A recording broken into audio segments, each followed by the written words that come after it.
Donald Trump now countersues E. Jean Carroll. We covered this trial in detail. You remember E. Jean Carroll. She was this woman here, and it was a long trial dating back 25, 30 years ago. E. Jean Carroll said Donald Trump did the forced hibbity-dibbity with her in a dressing room at Bergdorf's, the old Bergdorf Goodman, when they were apparently trying something on. And we went through the whole trial, read through all of the tweet threads, and we thought what a joke this thing was. All sorts of evidence there that just didn't line up. But something happened. At the start of this trial, there were two charges. One was the hibbity-dibbity, which is the big R. The other was the old DJ diddle. That's the old, using the fingers. So we've got one version, which is, they're both bad allegations. One is worse, and one is the big R. And Trump was not convicted on the hibbity-dibbity. This was the verdict form. The question, did Miss Carroll prove by preponderance of the evidence that Trump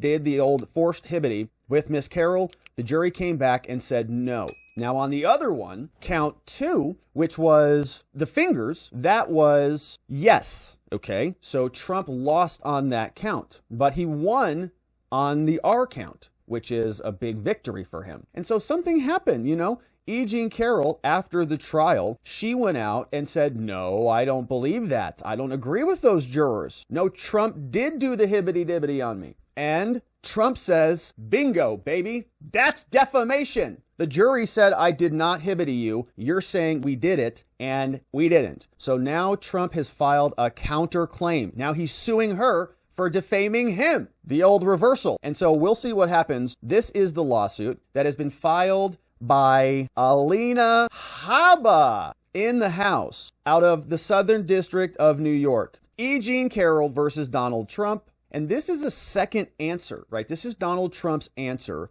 to the complaint, along with affirmative defenses and a counterclaim. So this trial's already been over and done. Trump had to pay her, or he's got to put, millions of dollars, I believe $5 million, in trust. But now we're filing a counterclaim, a countersuit. So here, by his attorneys, Donald Trump files an answer, and he's filing a counterclaim. We now have a new cause of action. Donald Trump counterfiles with a new cause of action for defamation. On June 21st, counterclaim defendant first accused counterclaimant of attacking her after publishing her book, saying Trump assaulted me in a Bergdorf Goodman dressing room 23 years ago. But he's not alone in the same list.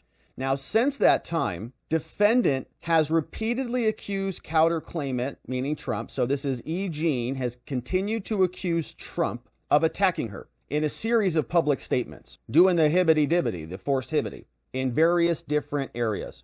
She said the following: if you're asking why the rate is so low in Germany, it's because Germany has a leader and America has a hibbity. She also posted, what Donald Trump did to me was the hibbity. Says all 9,000 lawyers of the DOJ won't be able to save Trump when the Adult Supervisors Act passes. Says I'm suing Trump for the hibbity. My name is Ian G. Carroll, and I'm a survivor. And while my hibbity person may be famous, my story is extremely common.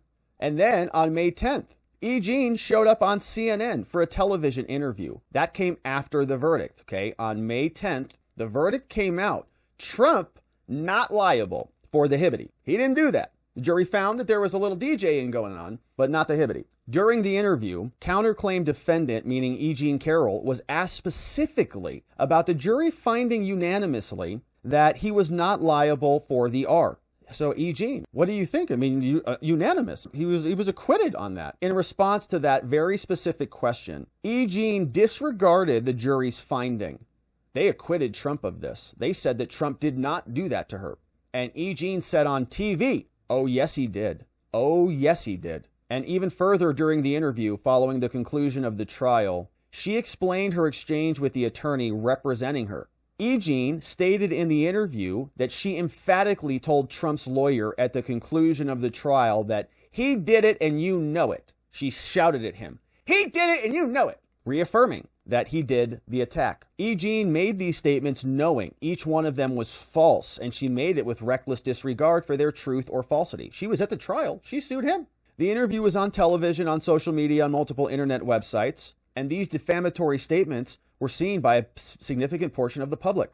And so E. Jean made these statements with actual malice and ill will, and she was doing these things to spitefully harm Trump. Trump was found not liable, but she came out and wantonly, falsely accused him on multiple occasions of actually attacking her with the R. And so, due to E. Jean Carroll's repeated falsehoods and defamatory statements, this has caused harm to Donald Trump. Wherefore, we ask that you deny their actions and requests in their complaint, deny any damages, order E. Jean to retract her defamatory statements against Trump, and give Trump compensatory and punitive damages against E. Jean Carroll. We also want attorney fees. Signed, Alina Habba, attorney for Donald Trump. So I was wanting to see if there was a demand for money, how much money damages. Don't have that yet. But it's a fun counterclaim because Trump was found not liable. And E. Jean Carroll continues to defame him with malicious intent.